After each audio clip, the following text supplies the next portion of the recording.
the voice of a generation. This week on Firing Line. I was there for a party beginning to change, and I could feel the populist impulses beginning to gather. Peggy Noonan was there as a speechwriter for Ronald Reagan and George H.W. Bush, and her writing helped presidents meet the moment again and again. These are the boys of Puente Hope. These are the heroes who helped end a war. We will never forget them, nor the last time we saw them, as they slipped the surly bonds of earth. For an endless, enduring dream and 1,000 points of light. She went on to become a best-selling author and one of the most influential columnists in America. A lifelong conservative who never voted for Trump, she won a Pulitzer Prize for commentary in 2017. Donald Trump has called her a simplistic writer and stuck in the past glory of Reagan. A lot had to happen for Donald Trump to win. The entire Republican establishment, and I would say the Democratic establishment, would have to blow it big time for about 20 years. And that is what happened. As she reflects on the transformation of the Republican Party and the country, what does Peggy Noonan say now? Firing Line with Margaret Hoover is made possible in part by Robert Granieri, Vanessa and Henry Cornell, the Fairweather Foundation, Peter and Mary Calico, and by the following. Corporate funding is provided by Stevens, Inc. Peggy Noonan, welcome to Firing Line. Thank you, Margaret. It's great to be here. I've known you for many years, and it is a great pleasure to welcome you to this program.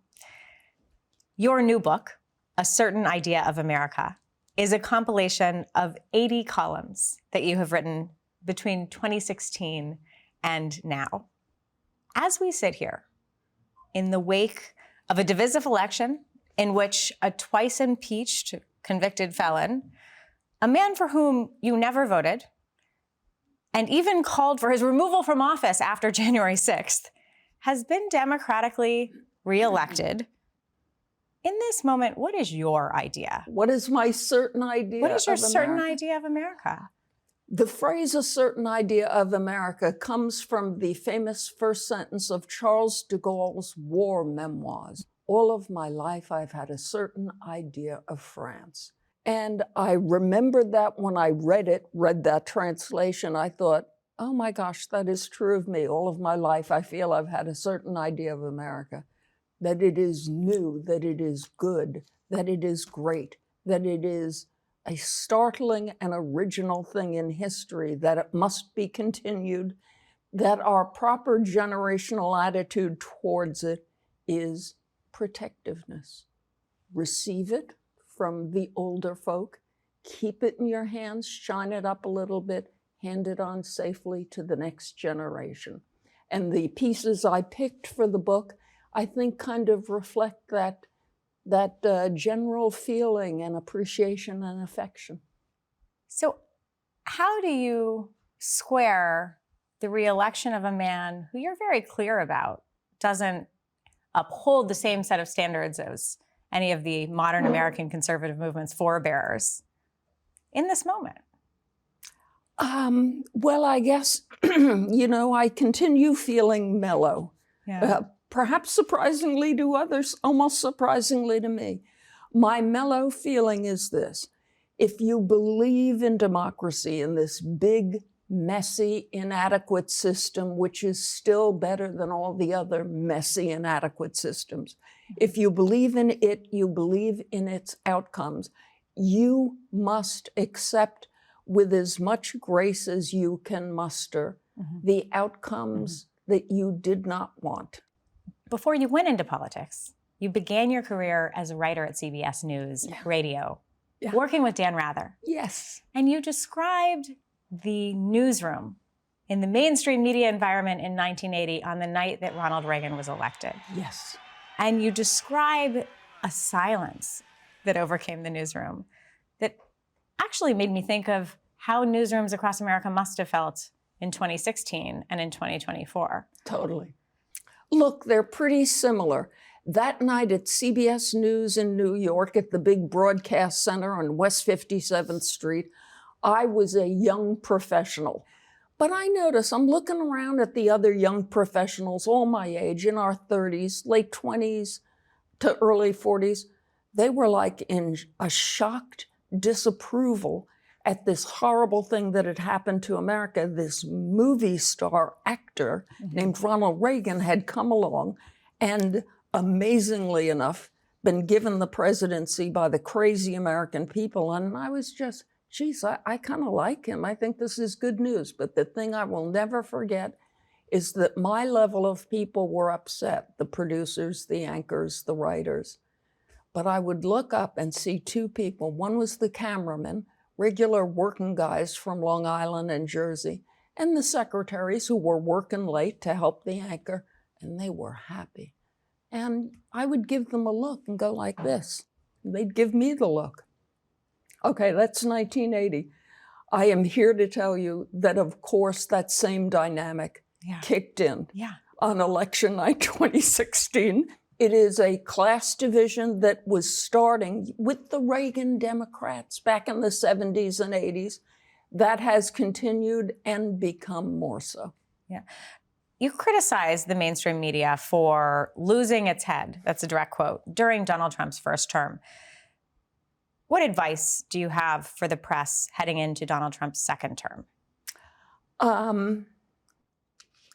People look at the news now, say at big broadcast news shows, and also at newspapers, and they think, oh, there should be more conservative commentary. That's not it. That's not my advice. There's enough conservative commentary. It's all over the place. There's enough liberal commentary. You know what I'd say to newspapers right now? Keep giving us information. We don't need your views, your attitude, your sneaky, snarky headlines.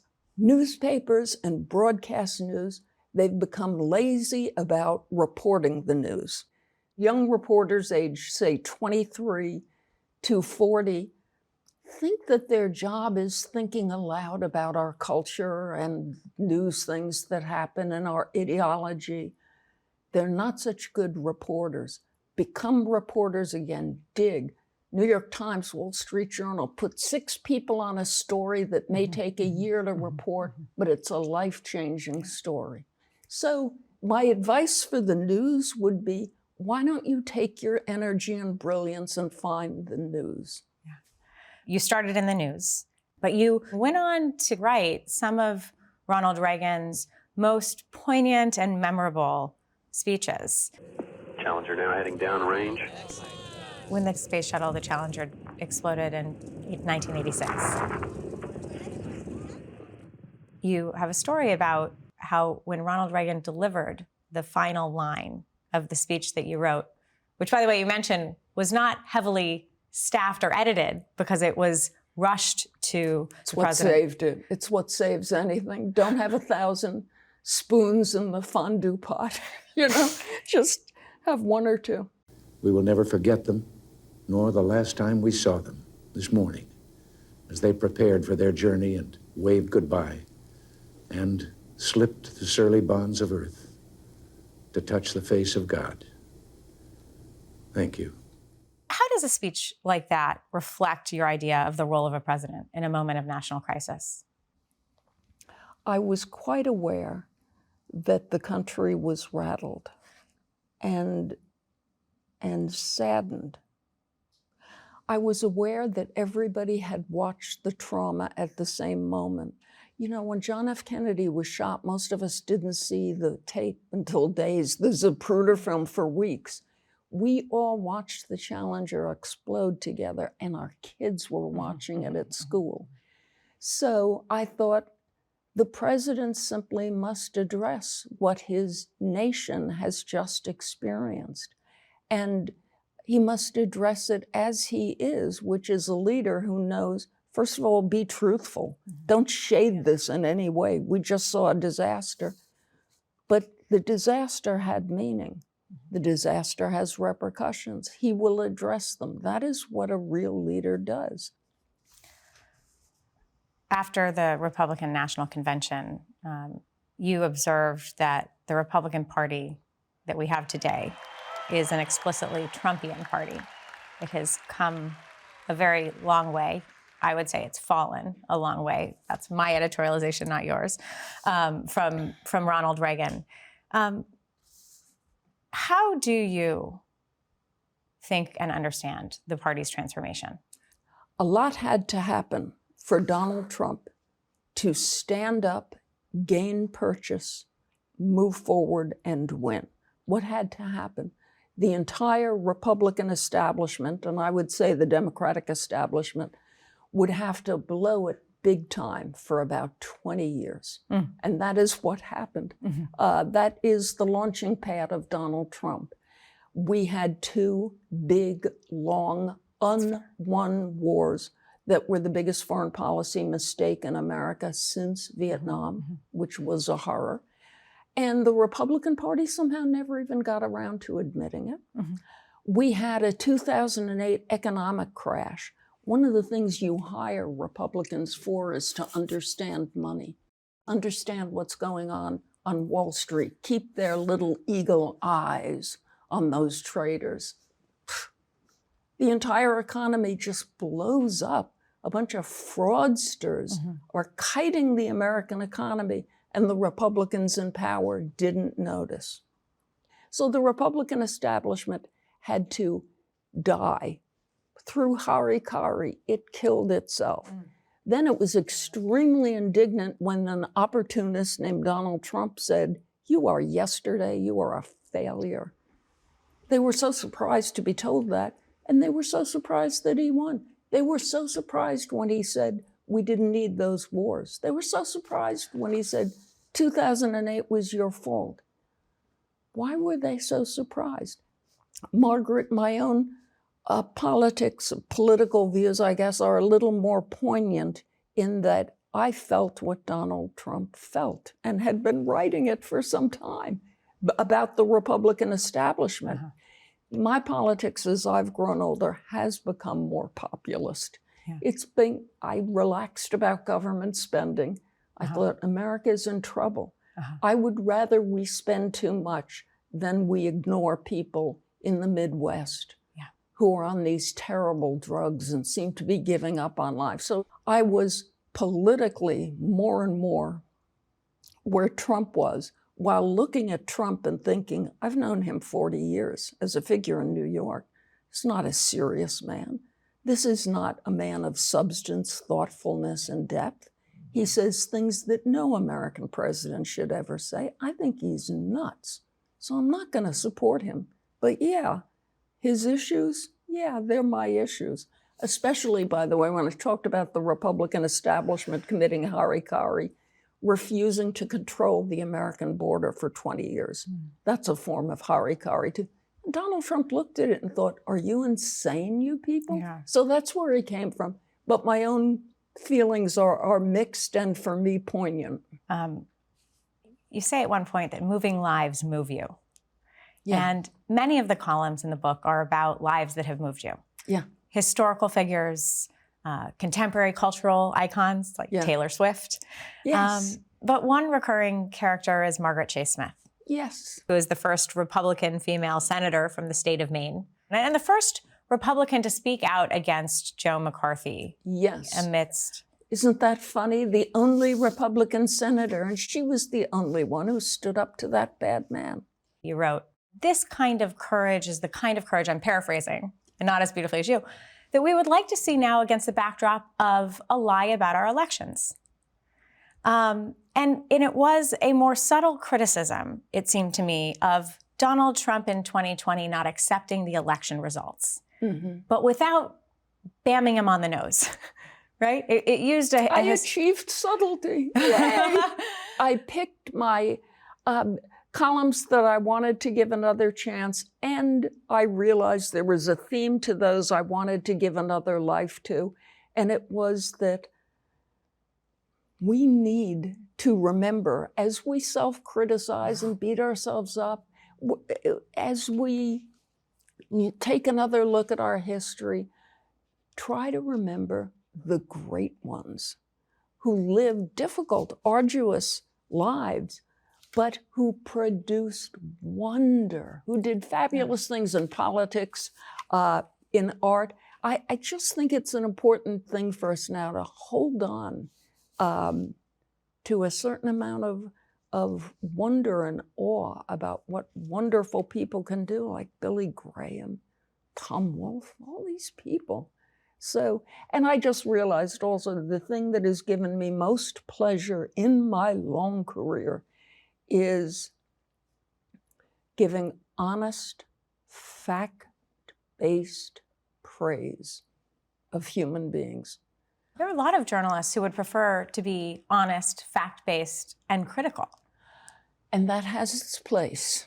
It may have taken up a bigger space praise than it should. I mean, look, the news is always bad, and criticism is something we can always do, and it's so often so warranted. But when praise is in order, do that.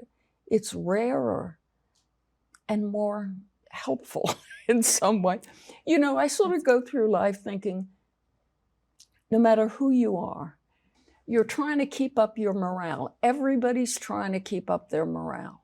You're just trying to think, I can get through it another day. I can do this. I can do it. It's okay. I'm doing my best. It's not bad to help people keep up their morale. You're a devout Catholic. You know that the original host of this program, William F. Buckley Jr., was also a devout Catholic. Yeah. I want you to listen to this clip in 1978 of an interview that he had with a Catholic traditionalist about the Pope that had just died, Paul VI, and Paul VI's approach to communism. But he had a left-wing touch, and Paul was doing this deliberately from a rather cold-blooded, rational policy, because he was persuaded from the year 1967 that, come what may, we couldn't stop the advent of communist parties, legally or by violence, and hence his idea was, let's survive by making friends. You wrote a book about Pope John Paul II and also worked for Ronald Reagan, and the two of them, we know, partnered in an effort that ultimately helped lead to the end of the Soviet Union and the end of the Cold War. Why did the church's stance on communism shift? Because they got a pope in John Paul who had lived under communism, knew what it was, survived it. He was from Poland, part of the Warsaw Pact countries that were kept down, taken by Stalin and kept down and made communist and made ridiculous. And one of the first things he did as Pope was go back to Poland. Amazingly, the Soviet Union allowed him to, and to have a huge mass held on an open field. Mm-hmm. 1 million people showed up. It was at that point the biggest mass, Catholic mass in human history. And a kind of psychic break began at that point that was very helpful to the Western disapproval and resistance of communism. It became part of it was part of Ronald Reagan anyway, but after that it was more understandable that he would speak of the evil empire. Do you know what I mean? It was really part of a big thing. Let me ask you then about the Vatican's position today towards the Chinese Communist Party and the criticism that the Catholic Church is receiving for failing to stand up for human rights abuses in China and for failing to, what critics say, take a stand consistent with its history. Yes, and consistent with its beliefs. I think it is legitimate criticism, I must say. I see the church right now as a great blur. It is a confusing thing. I do not understand what Pope Francis is up to or how internally he really sees things. He confuses me. He confuses me. You have said that you have faith in the institutions of our country, even against the backdrop of a second Trump presidency, when there have been threats to the media and promises of retribution that I think it's fair to say we don't know how seriously to take them. I think some people are taking them more seriously than others. Yeah, I think that's fair. I think we're going to learn a lot maybe by what happens with the FBI. I think the candidate to lead it, Kash Patel, is not someone who leaves you immediately impressed as to his accomplishments and attainments and ability to run that organization with a marvelous impartial fairness and adherence to the law. So I'm worried about that. I have a funny feeling where I always sense as a conservative that our institutions are frail. They are man-made and man-led. They are frail. At the same time, they've gotten us through a lot of the crap of history. They've gotten us through a lot of life. They've taken a lot of pressure, and there's a lot of good people in them. But I guess we're going to learn a few things about the strength of certain institutions in the next few years. Kash Patel has a list in his book of executive branch members who might be targeted in a second Trump administration, like Bill Barr and Mark Milley, and lower level staffers, many people that you and I both know personally. Is that to be taken seriously? Yes, and one of the marvels of our Republican setup is that there's a Senate, and the Senate is going to have confirmation hearings on Kash Patel. And the Senate is pretty close now, isn't it? 53, 47? Okay, that's close enough where I would hope and even trust where malignant or malevolent individuals do not get past the scrutiny of 53 serious men and women. So I'm glad Mr. Patel will be there. I am glad he's going to testify. I would say bring him out, get him going on his thoughts. Will he say, as he might, and it might be true, you know what, 5 years ago I was blown off steam on a podcast. I said stupid things that I don't mean. Everybody does and says stupid things. But draw him out and get him going. If this is a guy who means to get in there and do mischief that he thinks will please the boss and the podcasters, that ain't good. So let's see how it goes. You've also registered your concern about the nomination of Pete Hegseth to be Defense Secretary. Yeah. And what we've seen since that nomination is a full-on campaign to intimidate senators prior to these hearings. What do you make of that? That seems to be a new tactic. I don't like it. It's not good. Fabulous people, just really solid conservatives like Joni Ernst of Iowa and Lisa Murkowski, coming under pressure for asking serious, correct, mature questions about the ability of this man to head the Department of Defense. And these questions are not all based on, there was a woman who reported he was extremely inappropriate, there are friends or associates who report he drinks too much, or guys, there is the central question of the head of the Defense Department must be one of your wise men, must be someone who knows where everything is, what is all possible throughout the world. The head of your Defense Department is going to be in the Oval Office when North Korea launches, and we're not quite sure of the warhead or the trajectory.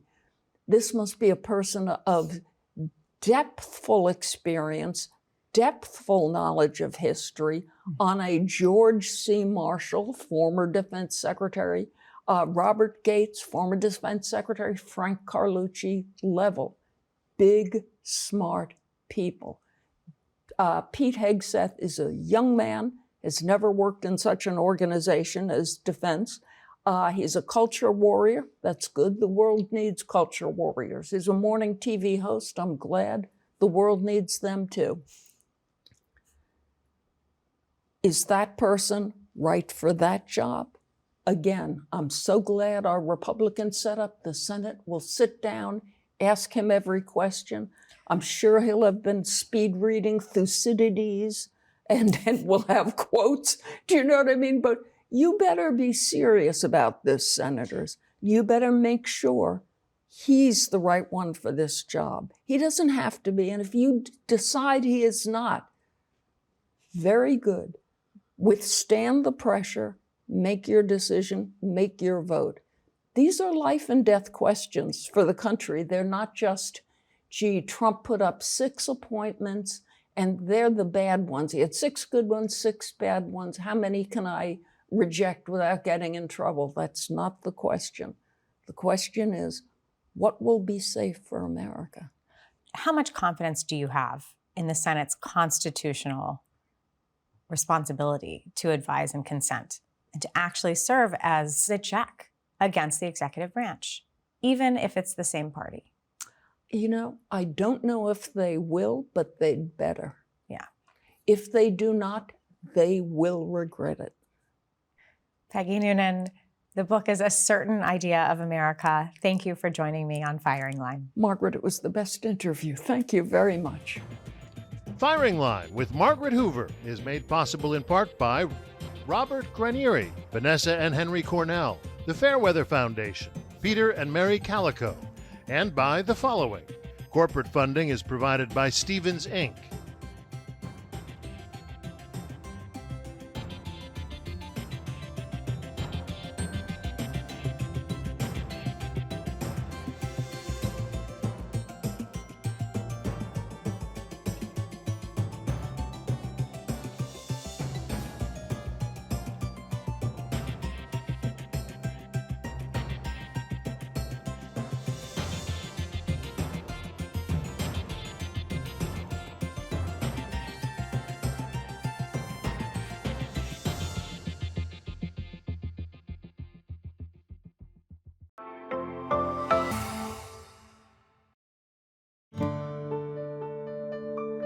You're watching PBS.